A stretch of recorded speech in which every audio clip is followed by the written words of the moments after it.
Mbappé, à moi de me mettre au niveau contre l'Espagne. Remplacé dans les prolongations, Kylian Mbappé revient sur la qualification des Bleus pour les demi-finales de l'Euro, où ils retrouveront l'Espagne. Le manque de but, c'est difficile de répondre là, parce qu'on est dans l'euphorie. Je n'ai pas envie de vous raconter des salades, dans le vestiaire, on n'était pas à se dire qu'on n'avait toujours pas marqué de but dans le jeu.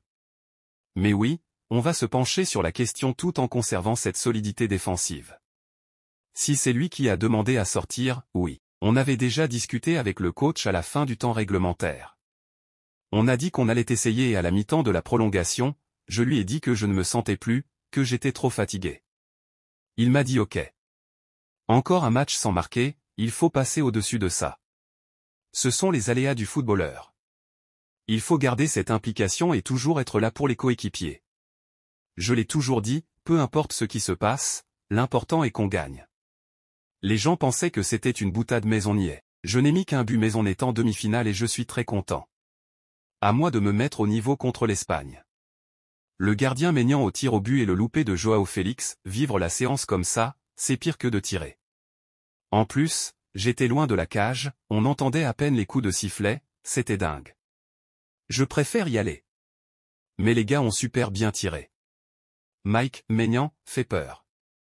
Je n'ai pas l'explication exacte mais quand Joao Félix tire sur le poteau, c'est parce qu'il pense qu'il a en face de lui un gardien qui va aller la chercher. On a eu de la réussite mais une part importante revient à Mike. France-Espagne en demi, on est vraiment content.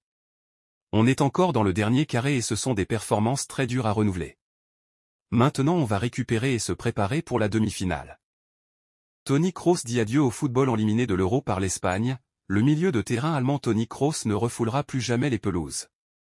Une légende s'en va. Les sentiments sont partagés et contraires, à l'issue de ce quart de finale entre l'Espagne et l'Allemagne. La joie du côté des Espagnols suite à leur qualification, la tristesse et la déception du côté allemand.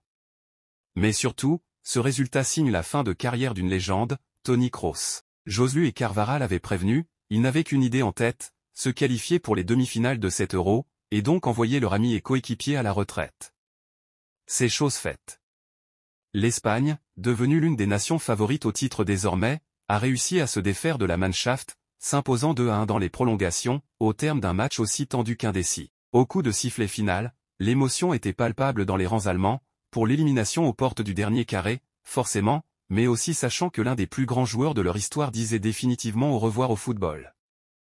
Au Real Madrid, le grand Toni Kroos aura terminé l'aventure par un 6e sacre en Ligue des Champions, 5 avec Madrid, 1 avec le Bayern, et tous ont salué la trajectoire de l'Allemand à l'annonce de sa prise de retraite à 34 ans. C'est une véritable légende qui s'en va ce soir, un joueur doté d'un sang-froid démentiel dans les grands rendez-vous, ce n'est que du football, répétait-il souvent, une assurance vie pour ses partenaires et surtout une machine à passes efficiente et réussie. Merci Toni, infiniment. Pour tout ce que tu as apporté au Real Madrid et au football en général. Euro 2024, Espagne, la durée d'absence de Pedri se précise. Pedri, blessé contre l'Allemagne. Espagne-France. La mauvaise nouvelle se confirme pour Pedri. Victime d'un contact avec Toni Kroos au début de ce quart de finale hier entre l'Espagne et l'Allemagne, 2-1 AP, le milieu de terrain souffre d'une entorse du ligament latéral interne du genou gauche d'après les premières analyses médicales. Son Euro est terminé, il ne sera pas disponible face aux Bleus, ni même lors d'une éventuelle finale. Pire encore, il risque de manquer les premières semaines de la prochaine saison avec le FC Barcelone puisque Mundo Deportivo évoque 6 semaines d'indisponibilité. Un nouveau coup dur pour un joueur souvent confronté à des pépins physiques. Bayern Munich 70 millions d'euros et cette star du Barça débarque après 5 ans passés au FC Barcelone, Frenkie de Jong, âgé de 26 ans, envisage un départ. Bien qu'il soit un pilier de l'équipe catalane, le milieu de terrain néerlandais pourrait rejoindre le Bayern Munich cet été. Estimé à 70 millions d'euros, le joueur, avec 54 sélections internationales, attise l'intérêt des géants allemands. Si cette transaction se concrétise, ce serait un changement majeur pour le joueur et un coup dur potentiel pour le FC Barcelone, qui perdrait l'un de ses talents clés. Ferland Mendy fait plier le Real Madrid. Le défenseur français a réussi à inverser une situation qui ne lui était pas favorable. Carlo Ancelotti va s'en réjouir.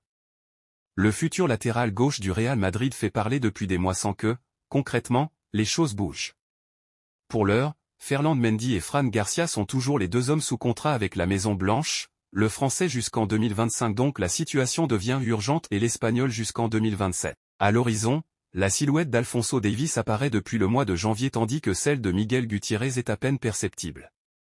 Les deux joueurs sont des options sérieuses pour la direction madrilène même si on imagine assez peu un retour du Canterano cet été, plutôt en 2025 puisque le Real a toujours une clause de rachat. Surtout, Marca nous apprend ce jour que la priorité du Real Madrid est limpide, prolonger Ferland Mendy. Le Français, adoré par Carlo Ancelotti, a été crucial en deuxième partie de saison et il a démontré à nouveau qu'il n'a pas d'égal à son poste sur le plan purement défensif. Ferland Mendy a déjà une offre sur la table et la volonté du joueur semble correspondre avec celle du club, à savoir continuer à Madrid. L'intérêt de plusieurs cadors anglais ne devrait pas détourner le madrilène et on s'attend désormais à ce qu'il rempile, l'optimisme est en tout cas de mise au club alors qu'il y a peu encore, les voix étaient divisées à son sujet.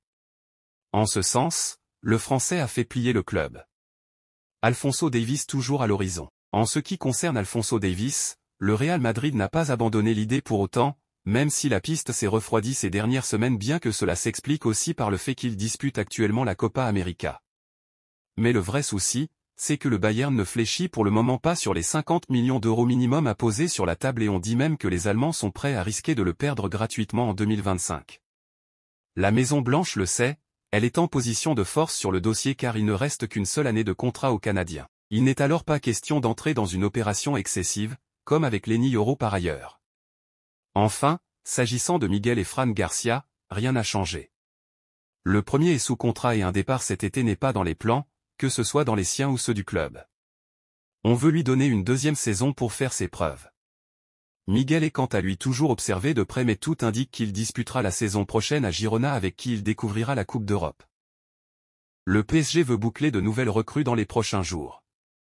Le profil de Joshua Kimmich ne passe pas inaperçu dans la capitale française. À Paris, les fans et observateurs commencent à s'impatienter. Alors que la reprise de l'entraînement pointe le bout de son nez, seul Matvei Safonov a rejoint les rangs franciliens. Le flot autour des droits TV est la principale raison de ce retard dans les plans franciliens. Mais nul doute que Luis Enrique et Luis Campos ont déjà avancé dans pas mal de dossiers. Malgré tout, certains restent difficiles à boucler, comme celui de João Neves. Benfica ne veut pas le vendre, sauf si un club paye sa clause de 120 millions d'euros. Un prix jugé exorbitant par le PSG, qui ne souhaite pas faire pareille folie. Compte tenu de la situation au milieu de terrain, la direction francilienne place ses pions dans d'autres dossiers. Et Joshua Kimmich apparaît comme une option crédible. Des contacts sont même établis pour le convaincre de signer. Il est quasiment certain que Kimmich quittera le Bayern cet été, à un an de la fin de son contrat. Le joueur allemand ne manque pas de prétendants. Le Barça, Manchester City ou encore le PSG sont donc intéressés. Les échos de ces derniers mois n'allaient pas dans le sens des franciliens. Le joueur ne privilégiait en effet pas une venue en Ligue 1. Mais les choses pourraient donc changer. Cependant, pour certains observateurs, le Paris Saint-Germain ne devrait pas forcer avec des joueurs qui n'ont pas envie initialement de venir.